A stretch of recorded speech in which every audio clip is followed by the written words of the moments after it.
We are running low on daylight over here, so you might see some white balance changes, some color changes, but it is what it is. I am going to be doing my January red as well as my February TBR all in one video. So we're going to try and make this quick, simple, and to the point. Okay? Now, starting with our January already read, the first two books of the year were both on Kindle Unlimited. The first one that I read was very good, actually, and don't mind me if I pull out this book. This is my book review. Really good, actually.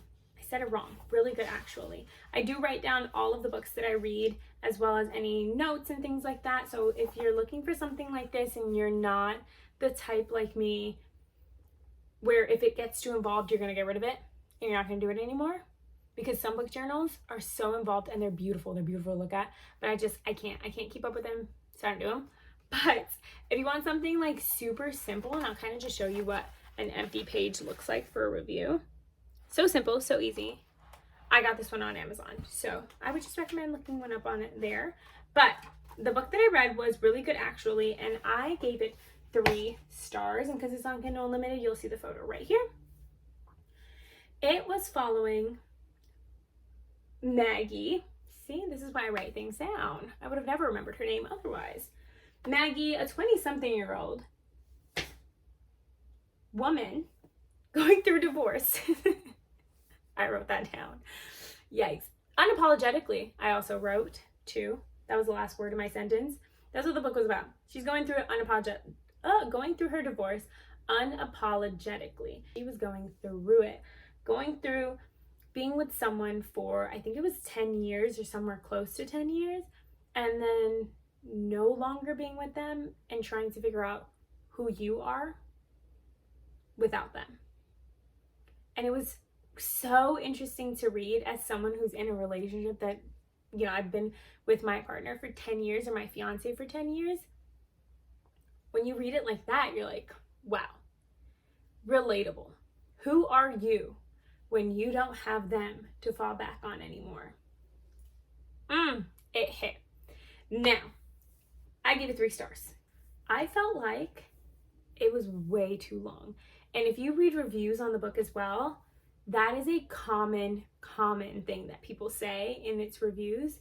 This book is too long. You could have cut out like 200 pages or at least 150 pages, and the book would have said the same thing. It would have been exactly the same. Now, you're literally following her life for like a year, and nothing is really genuinely happening. Like, nothing crazy. She's just living life. So to read it as long as it was just too much. So I gave it 3 stars. Again, there was just not that much happening. So as much as I liked Maggie and I thought she was such a relatable character, it was just an book. It was decent. It's just good. Great. Just good. After Really Good, Actually, by Monica Hazy, I almost didn't say her name, Monica Hazy, the next one was The Silent Patient. I'm going to try my best to not talk about The Silent Patient for like the next 5 minutes of this video, but just know 5 stars.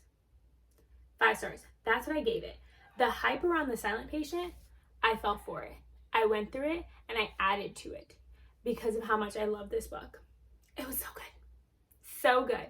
If you're not a thriller person, you're probably not gonna like it. It wasn't a long book. It was like just very simple to go through, but the twist at the end, the twist, it was so good. So good, I fell for it completely. I did not guess that twist at all. It was not on my mind, not one of the ones that I would have picked. I had nothing. I didn't even know how I was going into it. Mind you, that was probably the first thriller I've ever read in my entire life. I've always been big on romance. I was one of those Nicholas Sparks girlies. So I've been a romance girl for a hot minute. That was my first thriller that I've ever read, and it was incredible. It took me for a whirlwind how much I love that book. Now, it is about what is his name? He's a psychotherapist named Theo. And this psychotherapist, he hears about this story of this girl, or he learns about the story of Maggie was in the other book, Alicia. Alicia murders her husband. That's on page 1, no spoiler. She murdered her husband. And after that, she refuses to talk anymore, hence the name, the silent patient. So they don't put her in jail, they end up putting her in a psych ward, and he moves to that psych ward to then see if he could be the one to get her to talk. See if he can help her come to terms with what she did. Whew. The twist. The twist. Also, one thing that I really enjoyed that book did, and it's so funny because the last book that I read in January did that too, is between each chapter, there was an entry. In the case of the silent patient, in between each chapter, there was a journal entry from Alicia. So the book is actually in third person, but follows Theo the entire time. Whereas the journal entries are obviously first person, and they are Alicia's. So you're seeing like the two go back and forth between what he's learning in the present and what she went through in the past up until the present. And it's just, it was so good. So well done. I loved everything about it. Absolutely everything. I had 0 complaints. 10 out of 10. If I could rate 10 stars, I'd rate it 10 stars. That's a 5-star book. Later on, as I'm digging into more books, we'll see if it becomes like a 6-star book for me, if I'm going back and thinking about how much I love it. But since I haven't been reading as much, I'm going to hold off on a 6-star review until I really find one, and I'll compare them. But after those two, I moved on to the Good Girl's Guide to Murder series. I was in the month of January. I was on that thriller kick. Okay, so in this one, you follow Pip and Robbie, but Pip is our main character. She's our protagonist, our female protagonist. In A Good Girl's Guide to Murder, she's 17 years old.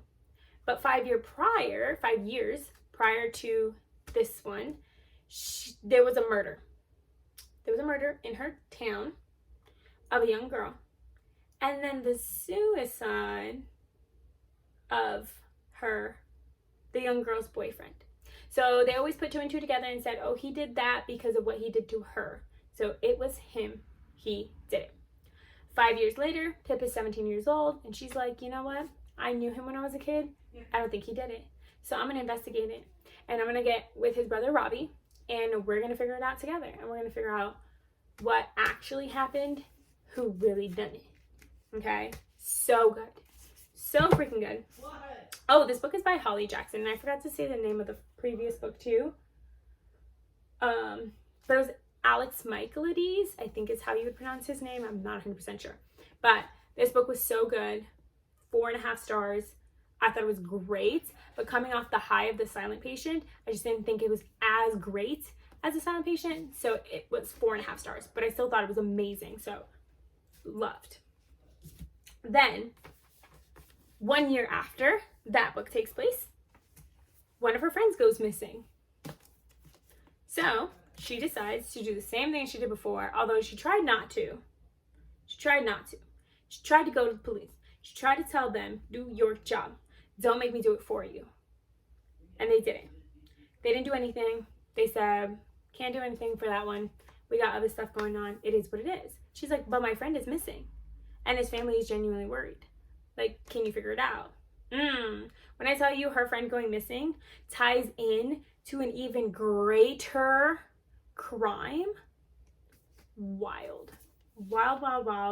Left the protagonist with some traumas and PTSD that she had to deal with at the end of the book. 4.5 stars. I thought it was so great. I loved it. So moving on from there, I went into the last one, and this is a trilogy. So there was 3 books. The first 2 were 300 pages. This one was a little over 400, or they were over 300. This one's over 400. And she's dealing with a lot. She's dealing with things that she saw and she experienced firsthand. And they are wrecking her. They're tearing her world apart. But now, there's a new crime. And she's got to figure it out also. Because still, the police are not doing their job. This 18, 17-year-old girl, she's got to keep doing it for them. 5 stars. 5 stars for As Good as Dead. As a series, 5 stars. Yep, that's all I got. Literally, the bad thing that I put in book 2 was pacing felt a little slow. That was my complaint for that one. In the first one, okay, I forgot that this happens. I'm not even going to say it because you have to do with it on your own. But literally, I had one complaint, and it wasn't actually a complaint. I was just sad. I was sad about something that happened in the book. So I wrote it as my complaint. I'm sad because this is what happened in the book. It was so funny. And in my final book, in the negative section or the cons of the book, I put, I have nothing negative to say. Period. I have nothing negative to say. I had nothing. And at first when I was reading it, I was like, oh, this is a strong book. This is really strong. So, that being said, if it's something you're interested in, he is going through it in his video game. If it's something, a book that, or like a series that you're interested in, read the trigger warnings. Ethan, stop yelling! Stop yelling! If it's a series that you're interested in, I would highly, highly recommend that you read the trigger warnings. Do it. Read the trigger warnings, mainly for book 3, but I think all 3 of the books, you could just, better safe than sorry. That's all I would say. But still, as a series, 5 stars. I loved them. Next, I read The Maidens, and again, this was by Alex Michaelides, and I read this one specifically because of how much I loved The Silent Patient, but it didn't live up to it. And I'm so sad about it. Like, the plot, great. Plot was amazing. I loved the plot. I loved the idea of this story. I loved the twist at the end. The twist was incredible in the story. I just didn't love how much the author described the scenery. I guarantee there has to be, if you went through this book and you removed all of him describing the floor and describing the building and describing the trees and describing the bushes, like if you went through and you removed all of that, this book would be 100 pages lighter. Like, it has to be 100 pages louder because there's no way that this book, it's so unnecessary. And I get why.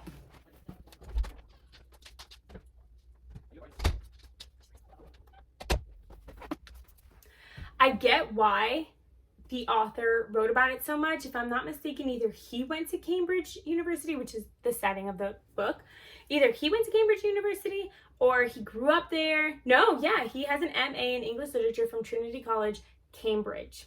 So, he went to the school. He obviously has a fondness for the school, and that's why he wrote an entire book set in Cambridge University.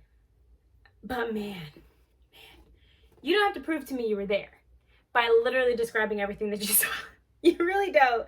But overall, I think I gave this book 4 stars in my review journal. I don't necessarily think that it deserved 4 stars. I think my high of this author in The Silent Patient made me give it 4 stars right after I finished reading. But my review journal says 4, so we're going to go with 4. It just is what it is. Just know, lengthy for mostly no reason. Oh, I haven't even talked about the book itself, or the plot. But anyways, Mariana is a group therapist. Her niece, Zoe, I don't know how you would pronounce it because they are in England, but they're Greek. Mariana's Greek.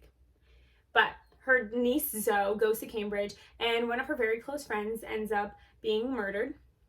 And so she's like, what happened? Like, she's telling her aunt about it, and she's like, I can't function right now. So her aunt goes to Cambridge, and she's like, you have to help me solve what happened. And her aunt's like, okay, well, who do you think it is? And she's like, I think it's my professor, Edward Fosca. He's an American teacher that teaches Greek mythology at Cambridge. And he has this group of girls that he's always surrounded with, and they are beautiful. They come from money. Some are royalty. Some belong to like senators in the U.S. Like that's the level of, what's the word I'm looking for? Socioeconomic status that they have. And that group of girls, they call themselves the maidens, hence the name of this. And the friend that was murdered, she's one of the maidens. And then after her, there goes another girl, another maiden. And then another girl, another maiden. They're like, there's no way. Like, if their maidens are the one that are, disappearing, it has to be this teacher. He's the only link that they have. Anyways, you go through all that.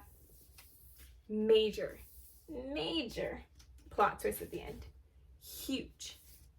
So good. So good. But next up on my January read is We Are All Made of Stars. Actually, this is the last book that I finished, and I finished it January 31st. And this, tearjerker. Tearjerker. The emotions, they were bananas. This one had me, I would have cried if I wasn't telling myself that I needed to get it together. I had to tell myself that multiple times through this book.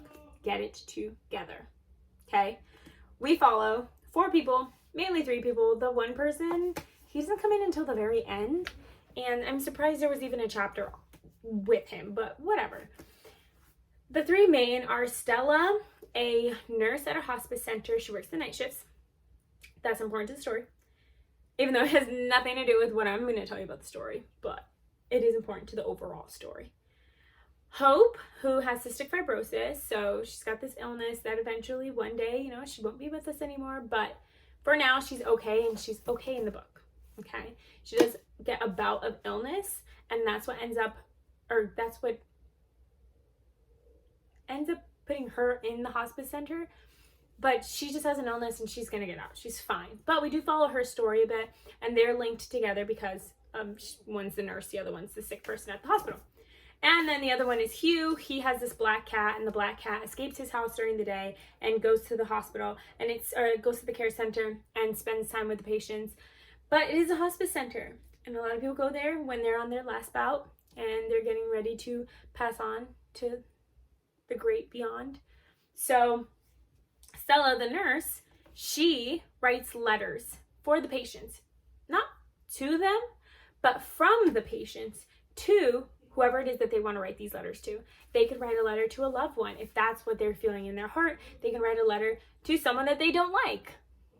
And all of those letters are in this book, and it is my favorite thing about this book. If I had a book of just those letters and more letters, like, I just want letters. I want these letters. The letters of someone that knows that their time is ticking and they're almost gone, and these are the last words that they have to say to someone. I want that book. It was amazing. That was my favorite part of reading this story. Don't get me wrong. The characters, loved them. The way that the author wrote the story, loved it. I thought it was great. But the letters.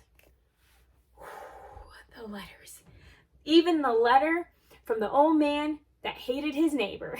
I thought that letter was amazing. I loved everything about the letters.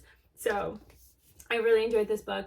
The final person was Vincent. He's technically Stella's husband, and he is going through some serious traumas on his own because he's from the military, and he's dealing with getting sent back home from a really dangerous situation that happened to him, and him losing a limb, and living through life and trying to figure himself out, and them trying to figure out their relationship. So it was very well done. It's just Vincent's chapter.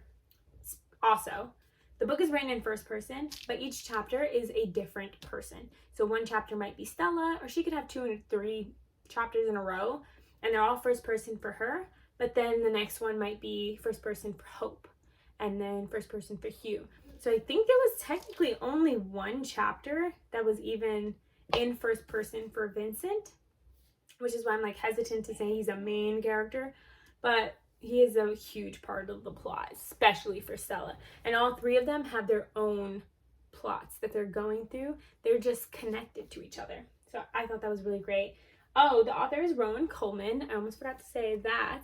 And I had given this book 3.5 stars originally. because I just thought it was a good book, but I felt like there was not that much going on. So I enjoyed the book. I thought it got 3.5 stars, but I'm changing that rating to 4 stars because genuinely, if a book has you on the verge of tears, it probably deserves 4 stars, not just 3.5. So that's what I went with. Now, we're gonna move on to, I think I just put these on top of, I just put all my books on top of my to be reads. But for the month of February, so we're gonna move on to my to be reads, but if you were wondering, that was 7 books. 7 books that I read. I also already read a book between February 1st and February 3rd, which is today, but I'm not really going to share that. It was just a little palette cleanser to go between here and my next books. But here's what I'm going to try and read. We'll also compare that to what I read in February, but most of the books are going to follow a theme. They're going to follow a theme of romance because February is the month of romance. It's Valentine's Day, you know, but not the first book. No, the first book doesn't follow that at all. The first book is The Island because it's been a while since I've read a thriller. That was 2 books ago. I read 2 books between my last thriller and this one. So I feel like this is what I need to do. I need to get myself a nice thriller, get myself into something. I'm pretty sure it's a thriller. Yep. Don't miss yet. Heart-stopping thrillers. So I want to read this one. I got this book at Barnes & Noble. And it is about 6 social media influencers that get this amazing opportunity to go to the island. And they're able to film the whole thing. And they've got this VIP treatment. They're, yeah, and they're supposed to like report everything, post videos and pictures and go live and all that while they're on the island. But they don't know how they're getting off the island. How do they get off? They don't know. The island has, give me 1 second. It has 4.0 stars on Amazon and 3.5 on Goodreads. So it's a good book on Goodreads, but a great book on Amazon. We'll find out on our own. But I've just been so excited to read this book for like 2 months. So since it's one of the oldest books that I have in my TBR, like one of the oldest, I haven't been collecting books that long. I want to go ahead and just add this one as like the first book that I read for the month of February. The next book I have is going to go back into the theme of love, and the rest of the books will continue that. We still got a thriller in there, don't get me wrong. This is 19 Love Songs by David Lefithan, and I'm not 100% sure what this book is supposed to be about because I can't really tell by reading the back of it. It just says that each chapter has a theme, and the theme matches a song or type of song or something along songs, obviously. And there's 19 chapters, so there's 19 love songs. And this author has written quite a lot of queer love stories. So I have a feeling that this is also going to be a queer love story because some of the characters from those books are supposed to make appearances. Oh, what's the word? Cameos. They're supposed to make cameos in this book, and I haven't read any of the other ones, so hopefully this will kind of give me a taste for that, and I'll just kind of like go out and find those other ones if I end up liking this one as much as I hope I will. But Amazon gave it 4.4 stars. Sounds like a great book to me. Goodreads gave it 3.7, so this book is actually better rated than The Island, which is really interesting. I want to read this. I'm excited for it. The third book is Catch Us When We Fall. This one, she's a little thick. She's a little chunky. So I have her kind of in the middle of it. I have 6 books on my TBR, and this one is book number 3. Catch Us When We Fall by Juliet Fay. And this one was highly rated. I think this is one of the, if not the highest rated, it is. No. Yes. This is the highest rated book I have on my TBR for this month. That's so interesting. I got this at Dollar Tree. In case you didn't know. My last book too was from Dollar Tree. I like to peek in there sometimes to see if they've got anything. And then I always go online just to like look at the reviews and see if they're good. So I got this one from there, but It's got 4.5 stars on Amazon and 4.2 on Goodreads, which is really good. Like, really, that's great. I'm excited. This is about Cass. She is broke, homeless, scared, and pregnant, but her man has passed away.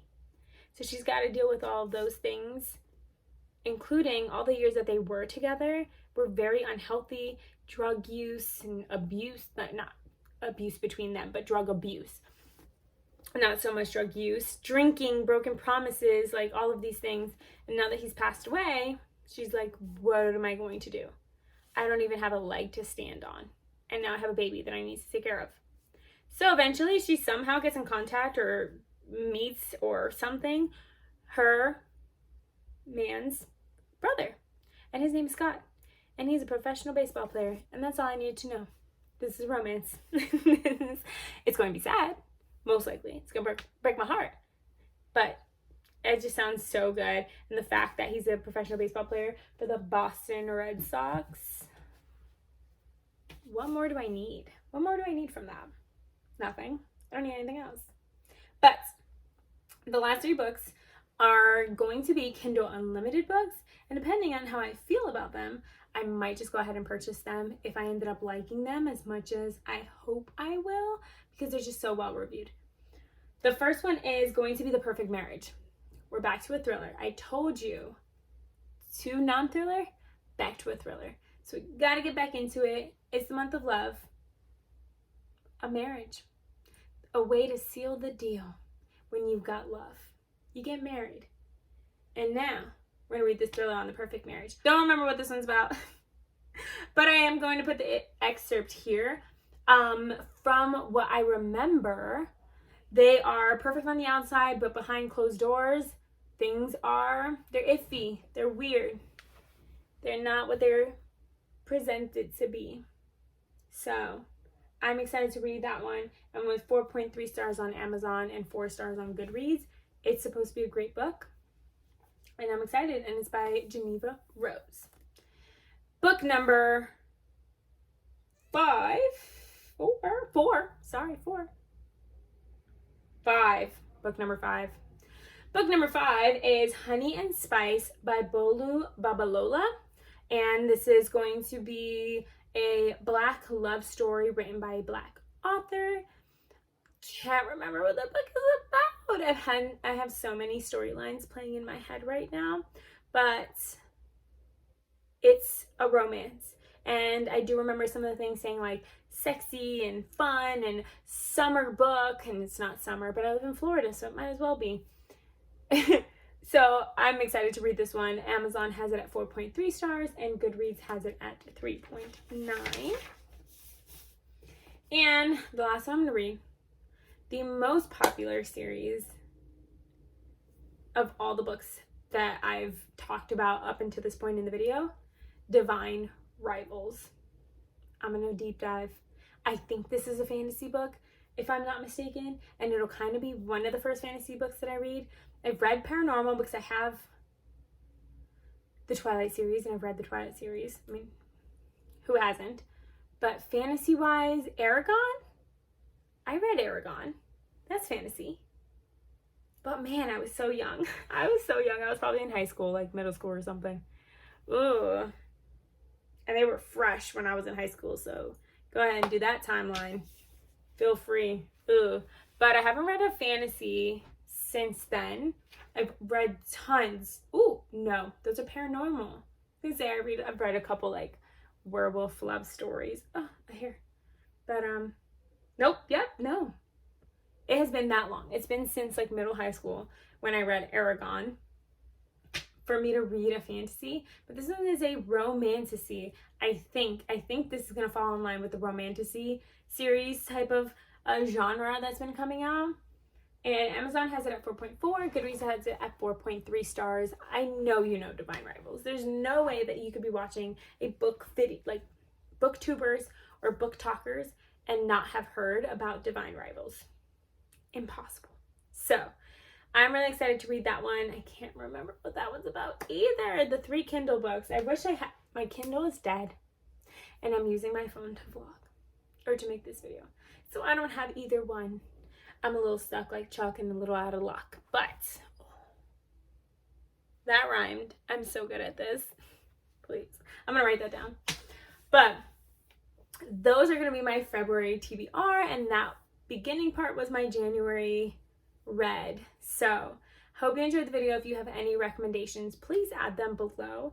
And yeah, I will catch you guys on the next video. Bye, everyone.